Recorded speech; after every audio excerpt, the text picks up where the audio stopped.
kasih. Urapi setiap Tuhan worship leader yang membawa kami masuk di dalam hadirat-Mu, menenggelamkan kami di dalam hadirat-Mu Bapa. Terima kasih Tuhan. Urapi hamba-Mu yang akan menyampaikan Tuhan kebenaran firman-Mu. Isi hati-Mu pada pagi hari ini. Berbicara bagi kami Tuhan, berbicara di dalam hati, di roh kami Bapa. Terima kasih Tuhan. Urapi setiap para pendoa Bapa yang akan menaikkan doa-doa kepada-Mu Tuhan. Terima kasih Bapa, terima kasih Tuhan. Biarlah Tuhan kuasa Roh Kudus-Mu, oh Tuhan, boleh mengambil acara ini dari awal, pertengahan sampai selesainya. Terima kasih Bapa. Kalau ada kuasa-kuasa, penghulu-penghulu pemerintah-pemerintah, roh jahat di udara, roh teritorial yang ingin mengganggu jalannya acara kami pada pagi hari ini, kami bersatu hati di dalam nama Yesus. Di dalam nama Yesus kami patahkan, hancurkan, kami tolak dari ruangan ini, bahkan dari ruangan hati kami. Biarlah fokus kami Tuhan hanya kepadamu Yesus, junjungan hidup kami. Kami menghadap tahta kasih karunia-Mu, tahta-Mu yang maha kudus pada pagi hari ini Tuhan. Pusat penyembahan kami hanya kepadamu Yesus. Terpuji nama-Mu Bapa. Segala puji, hormat, kemuliaan kami kembalikan kepadamu di dalam nama Tuhan kami Yesus Kristus. Hamba berdoa mengucap syukur kepada-Mu. Haleluya. Amin. Shalom Bapak Ibu yang dikasihi Tuhan. Puji nama Tuhan, bersyukur pagi hari ini kita boleh ada bersama-sama dalam ibadah doa puasa. Dan mari kita siapkan hati kita untuk masuk dalam pujian penyembahan kita. Sebelum nanti kita akan berdoa menaikkan syafaat. Sekali lagi kami bersyukur kepadamu buat segala kebaikan-Mu siang hari ini, untuk setiap kasih setia-Mu atas kami. Kami rindu datang menyembah, memuji-Mu. Biarlah Engkau hadir di tengah-tengah kami Bapa. Terima kasih. Ku datang Tuhan dalam hadirat-Mu, berhiaskan kekudusan, surga sujud menyembah-Mu. Ku tersungkur dalam bersama katakan ku datang.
Tuhan yang tidak pernah mengingkari akan janji-Mu, dan setiap firman adalah benar.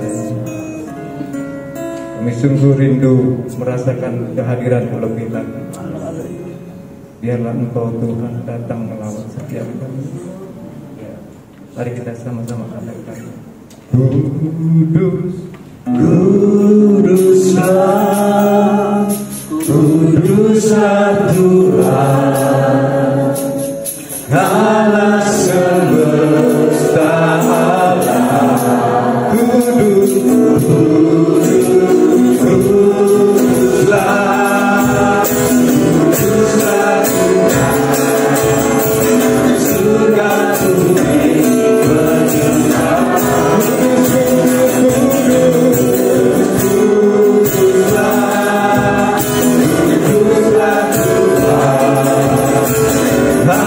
Tuhan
Rasakan kuasa Tuhan terjadi atas setiap kami.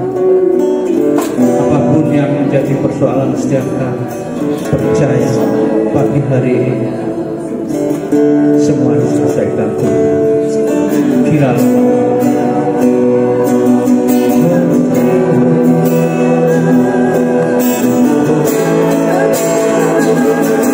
kami sembah Engkau, kami tidak Tuhan, kami hadirkan Yesus sekarang dan selamanya.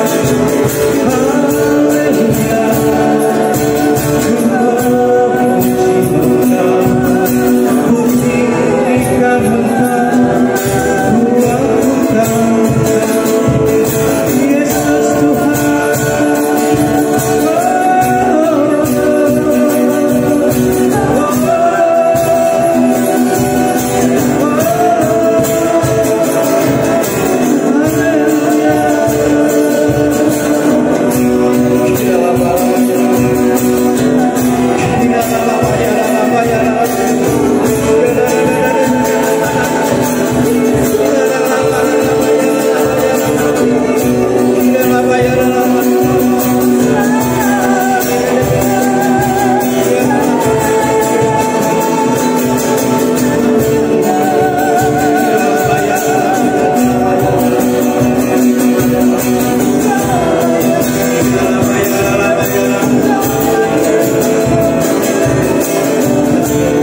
Tuhan, kami bersyukur buat hadirat di tempat ini. Kami percaya Engkau bersemayam atas pujian penyembahan kami. Engkau menikmati setiap dupa yang kami bawa, ucapan syukur yang kami naikkan di hadapan Tuhan. Tiba saatnya Engkau berfirman bagi setiap kami. Setiap kami membuka hati kami boleh mendengar firman-Mu, itu kami boleh mengerti apa yang menjadi kehendak Tuhan dalam kehidupan setiap kami. Berbicaralah Tuhan, kami siap mendengar, dan kami terlebih lagi siap menjadi pelaku-pelaku firman-Nya. Di dalam nama Tuhan Yesus yang siap mendengar dan mengerti bersama berkata, amin. Silakan duduk Bapak Ibu. Shalom. Baik, jadi saya mengajak kita membuka ayat terakhir sebenarnya. Ini karena waktunya memang tidak lama, saya mengajak kita buka di dalam kitab Kisah Para Rasul pasal 28 ayat yang kedua sampai yang ketiga. Kita akan berfokus hanya di ayat-ayat ini saja.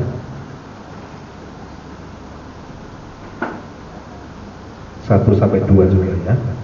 Kisah Para Rasul 28 ayat 1 sampai yang kedua. Sudah ketemu semua? Baik, mari sama-sama kita baca ayat ini 2, 3. Setelah kami tiba dengan selamat di pantai, barulah kami tahu bahwa daratan itu adalah Pulau Malta. Penduduk pulau itu sangat ramah terhadap kami. Mereka menyalakan api besar dan mengajak kami semua ke situ karena telah mulai hujan dan hawanya dingin. Ya, puji Tuhan Bapak Ibu. Saya bersyukur, kami para anggota juga bersyukur, gereja ini bersyukur karena ada para pendoa yang sampai hari ini masih tetap setia berdoa. Apa yang kita lakukan mungkin di belakang layar tersembunyi, tidak banyak orang yang tahu. Tapi apa yang kita kerjakan di tempat tersembunyi ini akan membawa dampak yang luar biasa buat gereja. Amin, saudara. Jemaat akan diberkati.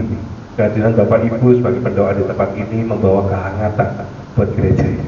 Dan saya percaya mujizat akan dinyatakan, kesembuhan akan dinyatakan melalui gereja di Pitani Juanda ini karena kehadiran Bapak Ibu sebagai para pendoa. Bapak Ibu, kita melihat tadi dikatakan mereka menyalakan api besar. Katakan menyalakan api. Para pendoa ini membawa sebuah api. Yang setuju katakan amin. Sebuah api yang mungkin awalnya kecil, ya, tapi ketika bersama-sama dengan Tuhan akan membawa dampak yang besar. Bahkan akan bisa menjadi sebuah revival, kebangkitan sebuah gereja yang membawa dampak kepada kota, akan membawa dampak kepada bangsa dan negara. Ya, tidak pernah bisa dipungkiri karena sudah banyak terjadi. Makanya ketika kita setia berdoa bagi gereja kita, saya percaya akan sesuatu akan terjadi pada gereja kita yang tercinta ini ya. Rasul Paulus ini kalau kita baca di ayat-ayat selanjutnya, pasal selanjutnya itu baru saja mengalami apa saudara? Sebuah karam kapal ya. Jadi kapalnya diombang-ambingkan, dia sebagai tawanan, dia mau dipindahkan mau berlayar ke Roma, dan dalam perjalanan itu kapal yang dinaiki kurang lebih sekitar 270 orang. Berarti kapalnya bukan kapal kecil, kapalnya kapal besar, tapi diombang-ambingkan. Dan singkat cerita kapal ini karam, kandas. Ya. Ketika mengalami sebuah keadaan yang gak nyaman seperti yang dialami oleh Rasul Paulus ini, nah ini ada tantangan bagi para pendoa. Ketika kita mau membangun api, ketika kita mau build fire, ternyata ada hal-hal yang terjadi dalam kehidupan kita, ya, yang membuat kita ini kadang-kadang excuses, membuat alasan. Karena setiap kali kita membangun api, ada satu pribadi yang tidak senang. Siapa itu enggak? Ya, kuasa-kuasa gelap tidak senang. Maka dia akan berusaha dengan berbagai macam cara untuk apa? Menghancurkan kehidupan kita. Sehingga membuat kita akhirnya merasa nggak layak, merasa aku masih punya masalah yang besar, aku mengalami tantangan kehidupan yang luar biasa, dan akhirnya muncul apa? Alasan. Ada nggak di antara kita mungkin yang awal-awalnya setia berdoa dan tiba-tiba sudah malas berdoa, sudah tidak hadir lagi pada pertemuan-pertemuan doa? Ada nggak Bapak Ibu? Ada. Bahkan kita sebagai jemaat pun, anak-anak Tuhan pun juga sama. Ya, ketika diberkati Tuhan gampang berdoa ya, semangat berdoanya, baca Alkitabnya semangat. Tapi coba ketika mengalami kanker stadium 4, ya, ada yang semakin semangat berdoa mencari Tuhan, tapi juga ada yang semakin loyo. wis gak Tuhan, percuma kok Tuhan, masalahnya tambah banyak. Ya. Excuses, alasan. Coba kalau kanan kirinya dulu katakan, ojo kakek alasan. Ya, kebanyakan alasan ini membuat kita apa? Akhirnya tidak jadi bangun api. Ada 3 hal yang mau saya sharingkan pada siang hari ini. Yang pertama adalah ada sesuatu yang kadang-kadang terjadi dalam kehidupan kita seperti apa dialami oleh Rasulullah, yaitu apa? Karang kapal. Mungkin bagi seorang pengusaha pernah mengalami yang namanya kebangkrutan. Bisa nggak terjadi juga? Setia melayani Tuhan, setia beribadah, setia perpuluhan, tapi bisnisnya bangkrut. Bisa enggak? Bisa. Ya. Ada juga mungkin yang sudah setia beribadah, tiba-tiba bahtera rumah tangganya mengalami permasalahan. Hubungan dengan istrinya bermasalah, hubungan dengan suaminya bermasalah, hubungan dengan anaknya bermasalah. Bisa Bapak Ibu? Bisa. Ya. Bahtera kehidupannya kandas, rumah tangganya kandas, banyak. Termasuk Pastor Benny juga pernah mengalami ya, kandas bahtera rumah tangga. Kehidupannya mengalami tekanan yang luar biasa. Ketika kita berusaha untuk melayani, membangun sebuah api, dipakai Tuhan luar biasa. Tapi terkadang ada pribadi yang gak suka tadi itu, yang berusaha menghancurkan kehidupan kita. Tahun 2023 saya sempat mengalami sesuatu yang belum pernah saya alami sebelumnya.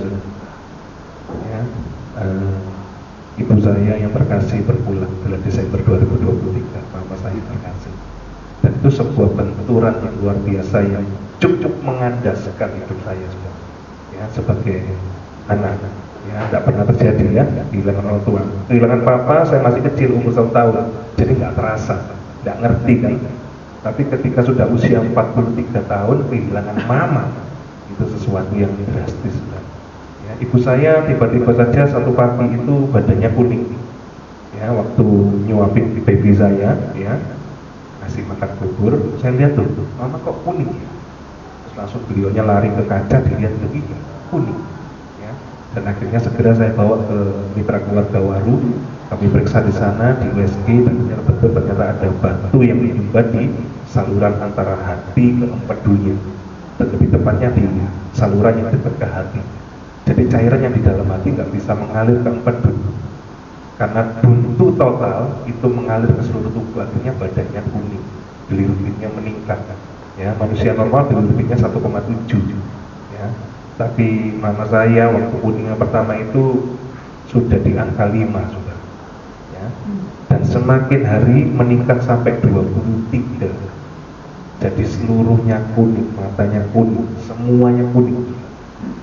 Ya, dan saya benar-benar langsung antisipasi dengan cepat. Saya bawa ke RSUD karena di mitra keluarga penuh tempatnya. Saya bawa ke RSUD, opname di sana, pulang opname lagi, bolak-balik sampai 3 kali opname sudah. Rata-rata menginap 7 sampai 9 hari. Ya, dan setiap malam ketika saya pulang gantian jaga sama kakak saya, setiap malam saya selalu nangis. Ya, sebagai anak doanya kepingin apa sudah? Kepingin sembuh. Saya masih kepingin didampingi orang tua saya, mama saya, tinggal satu-satunya, ya, sampai usia 90. Waktu itu beliau usia 71 tahun. Ya, memang sudah hidup dalam anugerah Tuhan 1 tahun ya, karena usia manusia 70 tahun saja. Ya, tapi saya masih kepingin kalau bisa sampai 90 tahun ya puji Tuhan. Tapi ternyata rencana saya bukan rencananya Tuhan. Ya, saya berdoa setiap malam nangis. Saya kalau teringat nama saya nangis. Ya, saya berdoa, Tuhan sembuhkan mamaku, Tuhan sembuhkan mamaku, ditengking-tengking penyakitnya, bisa gitu ya, karena Tuhan tengking-tengking penyakitnya. Ya, berdoa supaya minta kesembuhan terjadi. 2 bulan kemudian tepat bulan Desember, ya, mama saya dipanggil pulang tanggal 6 Desember bertepatan dengan ulang tahunnya kakak saya. Jadi itu benar-benar pukulan juga buat kakak saya. Ya, jadi benar-benar sesuatu yang drastis. Dan meskipun hari berlalu pun setelah kematian mama saya, ya, saya masih nangis, hancur terus hidupnya rasanya. Bahkan tidak semangat kerja. Saya punya usaha sendiri, ya, untung tidak ikut orang. Kalau untuk ikut orang sudah di PHK sudah. Memang karena saya kerja sendiri, saya punya usaha sendiri, itu malas kerja, terang, tidak mood sama sekali. Selama kurang lebih 3 bulan saya itu hidupnya terombak-ambing. Untung saya masih bangun api. Dan kata lain apa? Saya masih melayani Tuhan. Hanya itu satu-satunya kekuatan saya, yaitu apa? Melayani Tuhan. Saya masih ingat tahun 2023 Pak Benny percayakan saya untuk jadi ketua panitia Natal ya. Saya masih jadi ketua panitia Natal tadi. Saya dalam keadaan berduka, tapi saya tetap harus bersuka cita supaya jangan sampai atmosfernya atmosfer kedukaan. Benar ya? Saya tetap harus bersuka cita karena saya sebagai ketua panitia Natal. Dan saya lakukan itu. Ya, rasanya kayak kalau bukan Roh Kudus tidak mungkin. Saya tetap bangun api. Meskipun menteri apa istilahnya betul-betul ya, bahasa Jerman. Ya. Sesuatu yang memukul benar-benar rasanya waduh tidak mampu. Bisa tidak saat itu saya kecewa sama Tuhan? Bisa ya? Mungkin jemaat Tuhan juga banyak mengalami seperti ini. Sampai kemarin saya ketemu ketika itu ketemu dengan salah satu, saya makan di salah satu restoran dekat Juanda dari ini. Saya ngobrol-ngobrol dengan ownernya. Ya. Dia cerita gitu ya tentang agama dan sebagainya. Itu saya tanya karena dia cerita agama. Saya tanya, Bapak agamanya apa? Dia bilang agamanya agnostik. Tahu? Ada yang tahu agnostik? Tidak ada yang tahu ya. Kalau ateis tahu ya. Nah, kalau ateis itu kan tidak percaya Tuhan. Kalau agnostik itu ragu-ragu kepada Tuhan. Dia itu tahu ada sesuatu yang lain di sana, tapi tidak bisa dibuktikan secara ilmiah. Karena memang tidak kasat mata, kan tidak kelihatan Tuhan itu. Jadi ragu, wis milih apa? Wis pakai kekuatanku aja, wis Tuhan itu tidak ada. Jadi tapi dia nggak seperti orang ateis. Dia tahu tapi dia nggak percaya. Justru ini kadang-kadang yang bahaya, benar ya? Terus mendingan tidak percaya aja sekali, maksudnya benar-benar sudah nggak percaya Tuhan ada, orang ateis pasti masuk neraka. Tapi kalau yang ragu-ragu ini kan nggak dapat apa-apa dalam hidupnya dia. Tapi juga sayangnya dia kaya sih sudah, ya, karena mungkin dia punya banyak duit, punya banyak relasi, ya, tapi tinggal tunggu waktu aja nggak tahu kapan. Nah ini faktanya ada loh orang-orang seperti ini. Dan saya tahu orang seperti ini karena backgroundnya kecewa. Nah, kekecewaan ini bisa membuat apa? Kita jadi tidak mau bangun api dalam hidup. Pasif. Wis gitu-gitu aja, wis gak usah, percuma. Melok Tuhan itu percuma, setia melayani itu percuma. Saya ketika ditunjuk sebagai ketua panitia Natal bukan hanya menyelenggarakan ibadah Natal. Saya selalu bawa message pesan dari Tuhan untuk bikin sebuah kegerakan. 2 tahun Tuhan percayakan dan saya selalu berusaha untuk bikin kegerakan. Bangun hati.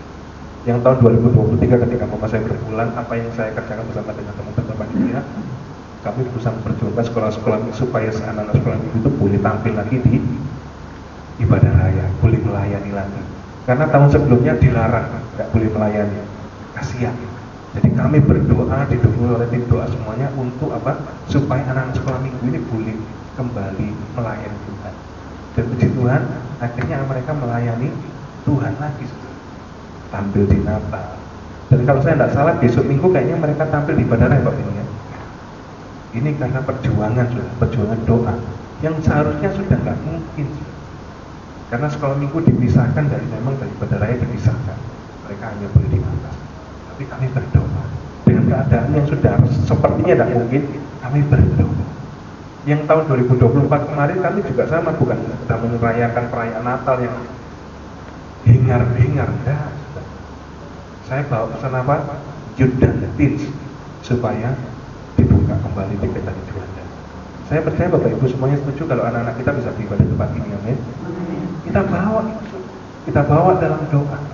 Dan puji Tuhan, besok ketemu dengan teman-teman Teens dan Youth untuk membicarakan semoga nanti bulan Maret ibadah Youth dan Teens Petani Juanda bisa kembali dibuka di gereja ini. Amin saudara. Butuh perjuangan dan doa.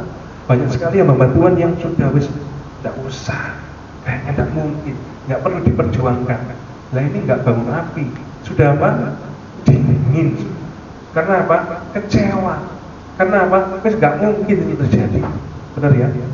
Tapi selama kita menerobos hal yang di bawah standar, harus minimal dibawa ke titik standarnya sudah. Jangan dibiarkan gitu-gitu terus, harus didoakan supaya terjadi promosi. Dan puji Tuhan semuanya kembali menjadi lebih baik. Yang pertama, ya, kalau kita tidak mau banyak alasan dalam kehidupan ini, jangan kecewa sama Tuhan. Jangan kecewa dalam kehidupan. Kalau kita mengalami kandas kapal dalam kehidupan ini, sudah tetap bangun api, tetap setia melayani, tetap berdoa. Saya percaya apapun yang Tuhan izinkan terjadi, endingnya pasti mendatangkan kebaikan. Yang kedua selanjutnya, ya, di sini dikatakan ada hujan dan juga ombak badai. Tadi kita nyanyikan sebuah pujian, ya, walau 1000 rebah dikiriku, ya, walau banyak badai terjadi. Ombak dan badai ini kadang-kadang juga bisa membuat kita ini tantangan, pergumulan masalah, membuat kita undur daripada Tuhan. Tidak bangun api lagi semangat-semangatnya tiba-tiba dihantam masalah, dihantam ombak, tantangan, pergumulan kehidupan. Ya. Ini membuat kita jadi apa? Suam-suam kuku. Bisa membuat kita menjadi padat. Ada kalanya ketika kita berdoa supaya seperti Musa, ya, laut terberau, terbelah. Tapi ada kalanya kita nggak bisa, saudara. Ada kalanya kita harus apa? Seperti Rasul Paulus ini, berenang, saudara. Ada kalanya ketika harus melewati permasalahan, kita doa, kita tengking-tengking, masalahnya pindah, gunungnya pindah. Tapi ada kalanya kadang-kadang kita disuruh apa? Dikasih Tuhan 2 sarung tangan dan sekop, cangkul gunungnya, dibongkar dulu. Dengan cara apa? Bekerja keras, saudara. Paham maksudnya, saudara, ya? Kadang badai itu terjadi, kita hardik bisa saja selesai. Bisa, saudara, dengan iman, seizin Tuhan, badainya selesai, masalah kita selesai, bisa, saudara. Yang awalnya besar di depan tiba-tiba bisa ada di belakang, selesai. Saya pernah alami itu juga, saudara. Tapi ada kalanya, saudara, kita dibuat Tuhan apa? Melalui badai itu. Badainya nggak pindah, saudara. Badainya nggak selesai. Tapi kita dibuat berjalan di tengah badai bersama dengan Tuhan. Pernah nggak ngalamin itu?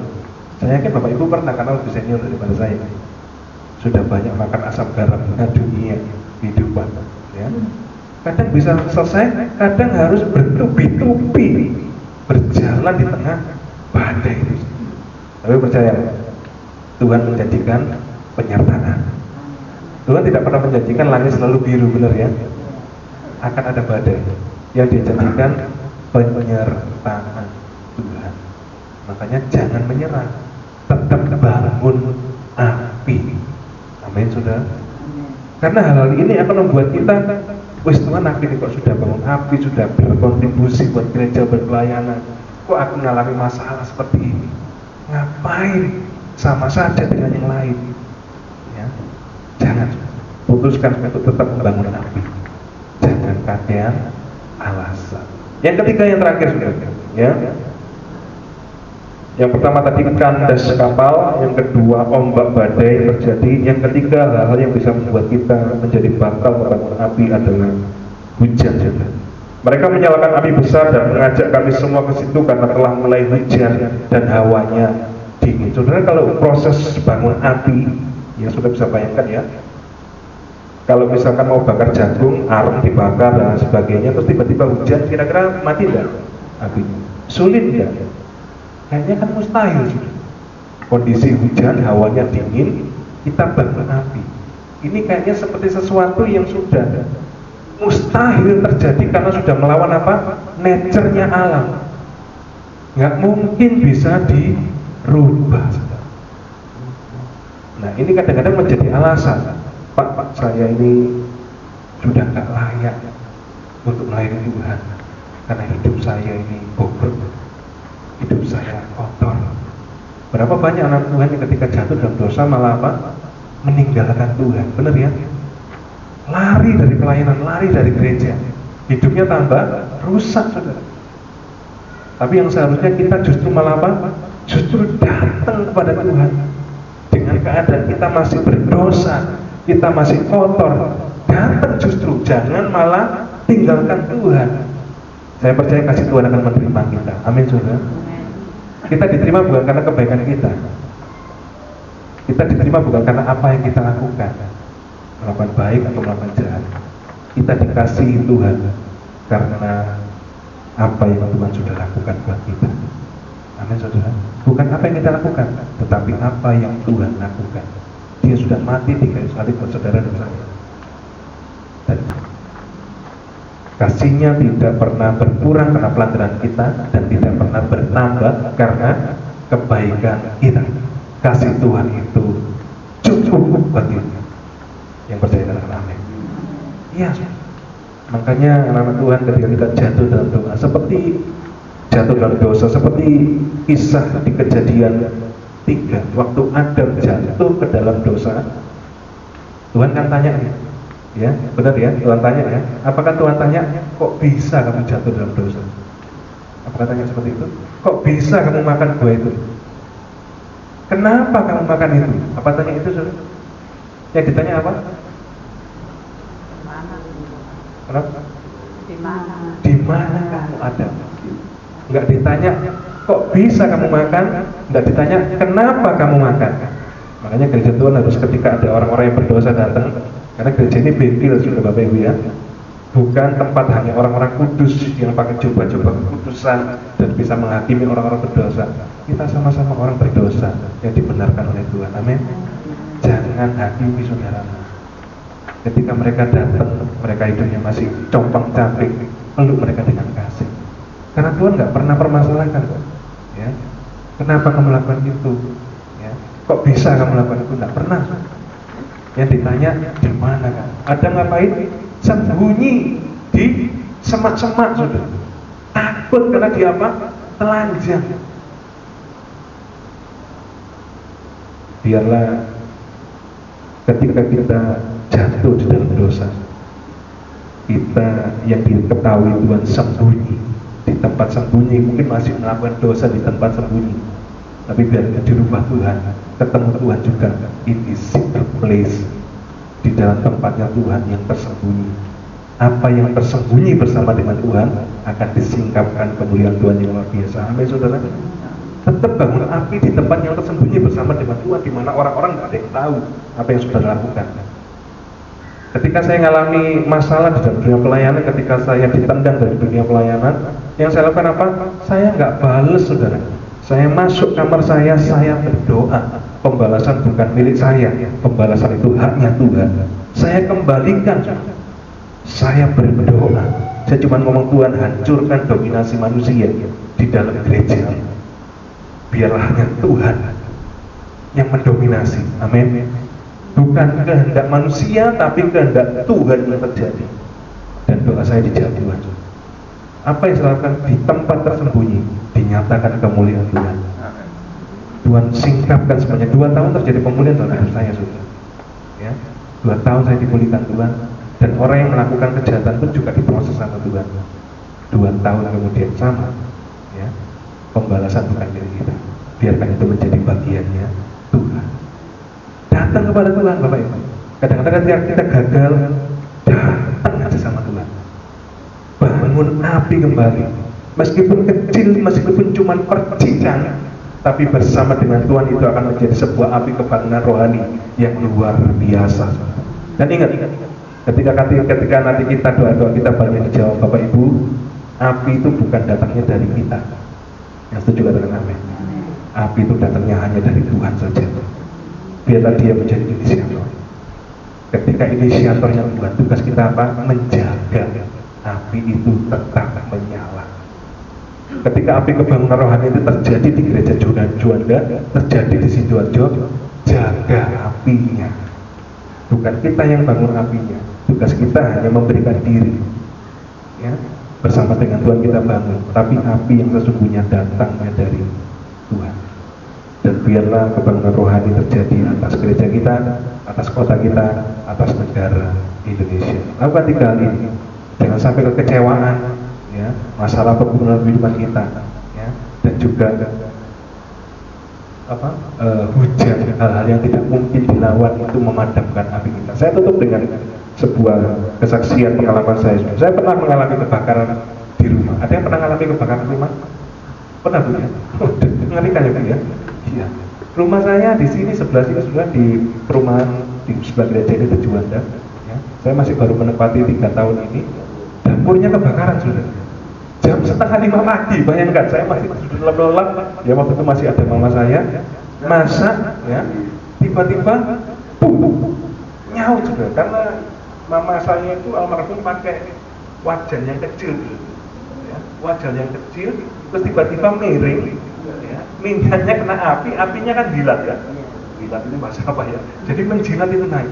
Nah di dapur saya itu di atasnya kompor itu ada kitchen set, dan ada apa itu ya, blower yang narik asap itu dibawa keluar, ya, ada alat itu. Jadi memang dekat sekali, jadi langsung nyaut sudah ke atas. Jadi ketika itu terjadi, saudara, saya diberi atau bangun, kobongan. Ya. Saya turun dari tangga, masih belum kebak, saudara. Turun ke bawah, itu asapnya sudah nggak karu-karuan di rumah saya. Ya, saya tidur di lantai 2, mau saya di lantai 1. Saya turun ke bawah, itu asapnya sudah nggak karu-karuan. Begitu saya lihat ke dapur, apinya sudah besar sekali, saudara, nyamber di kitchen set saya, saudara. Dan juga yang blowernya itu kebakar, saudara. Yang saya lakukan apa? Pakai air, nggak padam-padam, sampai setrek, ya. Itu nggak padam-padam, saudara. Wah, itu sudah berusaha madamkan, nggak padam-padam. Saya lari keluar, minta tolong sama satpam, ya satpamnya keluar. Makanya kan jam 4:30 sampai jam 5 kan orang masih tidur semua. Jadi saya tolong, nggak ada yang nolongin, ya satpamnya yang nolongin. Singkat cerita, di Tuhan akhirnya padam apinya, saudara. Yang menghanguskan blower itu tadi, kompornya aman, kitchen setnya itu aman. Untungnya karena waktu blowernya ambrol itu kan masih ada lapisan kayak besinya. Jadi itu yang nangkap set kan kayu ya. Untung aja nggak langsung ke kayu. Kalau ke kayu ya langsung habis itu kitchen set. Lihat bentuk L itu habis semuanya. Tapi karena ketahan dengan besi ini, adanya nggak sampai nyamber kitchen setnya. Wah, pengalaman itu luar biasa. Madamkan api dengan air nggak bisa. Ya. Tapi kalau kita ini datang kepada Tuhan, saudara, makanya kadang-kadang menaklukkan dosa itu tidak mudah, saudara. Ya. Tapi kalau kita ini datang kepada Tuhan, kita berpuasa, kita berdoa, melakukan bangun api terus, saya percaya tidak mungkin itu jadi mungkin, benar ya? Satu saat kita bisa dilepaskan. Kalau kita berusaha berjuang untuk menaklukkan kedagingan ini, kayaknya bakal mustahil terjadi. Seperti api tadi, saya siram dengan air tidak mati-mati, sudah. Saking besarnya apinya itu sudah nggak terkontrol, sudah. Tidak bisa. Ya kalau mungkin pemadam karena memang tekanannya kenceng ya, dan ada zat-zat kimia di dalamnya, akhirnya bisa padam. Tapi ini sesuatu yang tidak bisa. Sama juga netek dosa itu, kalau begitu kuat dalam kehidupan kita nggak bisa ditaklukkan. Yang bisa dilakukan apa? Kita mendekat kepada Tuhan. Ketika kita mendekat kepada Tuhan, otomatis apa? Nggak hidup di dalam kegelapan. Kalau kita datang kepada terang. Tapi kalau kita berusaha melawan gelap itu, pasti gagal. Nggak bisa. Kalau kita bisa, nggak butuh Tuhan. Setuju nggak, saudara?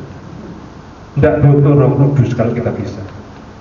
Tapi ketika kita nggak melawan itu, tapi kita datang kepada Tuhan, melakukan yang benar, membangun api, baca firman, berpuasa, berdoa, terus lakukan itu. Lama-lama yang dagingannya kalah, sudah. Karena fokusnya kita bukan mengalahkan itu, fokusnya kita pindah fokus, sudah. Fokusnya ke Tuhan. Ketika kita fokus ke Tuhan, maka Tuhan yang kuasai itu, bukan bagian kita. Yang mengerti katakan amin. Makanya ayat sudah. Dari hujan bisa madamkan api. Tapi kalau api kita berasal dari Tuhan, maka api kita nggak padam. Bisa ngelawan tadi itu. Nature-nya alam itu bisa terlawan, nggak jadi padam. Karena ada apinya Tuhan dalam kehidupan. Tutup kita sudah selesai. Terima kasih Bapak, terima kasih Roh Kudus. Kamu mesti saya berbicara pada pagi hari ini, siang hari ini. Tuhan, Engkau sebagai inisiator dalam kehidupan setiap kami. Curahkan api-Mu bagi setiap para doa di tempat ini, Tuhan. Kami tahu bahwa apa yang kami kerjakan di tempat ini akan berdampak, Tuhan, untuk kekekalan, untuk gereja ini, untuk kota kami, Tuhan. Sebab itu kami membutuhkan api yang datangnya daripada Tuhan. Walaupun sebagai manusia kadang-kadang kami mengalami kekecewaan, kadang-kadang kami mengalami karang kapal, ombak badai dalam kehidupan kami, tantangan kehidupan yang tidak gampang. Atau mungkin kami juga mengalami hujan yang sudah rasanya nggak mungkin diubahkan. Tapi kami mau terus datang kepada Tuhan. Kami mau terus bangun api ini, Tuhan. Kami mau terus jaga api ini, Tuhan. Supaya kebangunan rohani, kemuliaan Tuhan dinyatakan melalui kehidupan setiap kami, Tuhan. Kehidupan kami bukan menjadi orang-orang yang biasa-biasa, tapi kehidupan kami membawa dampak yang luar biasa bagi jemaat Tuhan, bagi gereja Tuhan, bagi masyarakat di sekitar kami. Terima kasih Roh Kudus. Meteraikan firman-Mu dalam hati setiap kami, dan jadikan kami pelaku firman. Jadi dalam nama Tuhan Yesus, diberkati firman Tuhan, siap menjadi pelaku firman bersama berkata.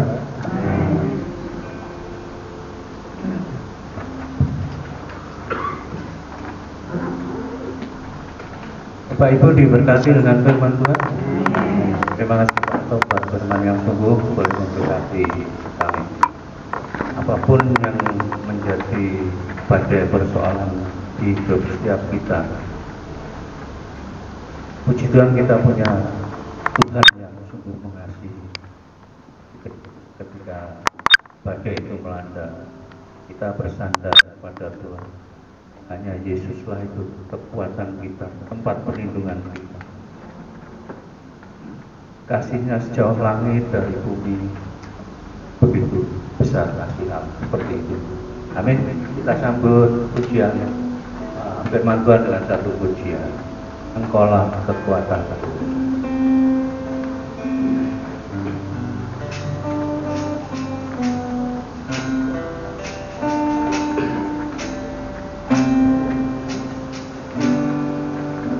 Engkaulah kekuatanku, tempat perlindunganku, saat badai menerpa, aku tak akan goyah. Aku tak akan goyah, sebab Kau sertaku.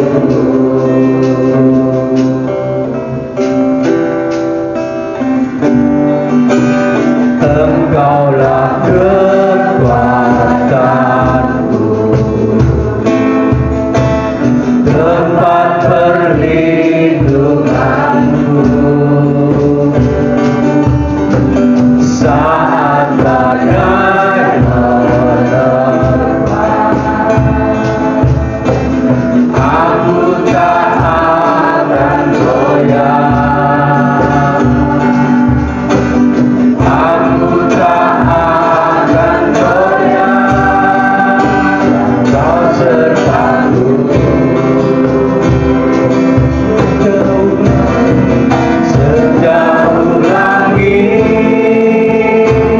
dari bumi, begitu besarnya kasih-Mu, memenuhi hati kami yang rindu menyembah-Mu, Yesus. Sejauh langit dari bumi, begitu besarnya kasih-Mu. Kaulah Tuhan, kekuatanku, sukacitaku. Katakan Engkaulah kekuatanku. Engkaulah kekuatanku, tempat perlindunganku, saat badai menerpa, aku tak akan goyah. Aku tak akan goyah, Kau sertaku. Sejauh langit dari bumi, begitu besarnya kasih-Mu, memenuhi hati kami yang rindu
Hadirat Tuhan ada hadir bersama kami saat ini Tuhan. Kami rasakan memenuhi setiap hati, jiwa, tubuh, roh kami Tuhan. Kami mendapat kekuatan baru di dalam Engkau Tuhan. Kami mendapat urapan baru untuk melangkah menatap hari depan dengan satu kepastian, bersama Engkau kemenangan demi kemenangan kami akan raih. Terima kasih. Hanya di dalam nama Tuhan Yesus, setiap kita yang siap berdoa, siapa bersama-sama katakan amin. Mari Bapak Ibu dengan kelompoknya masing-masing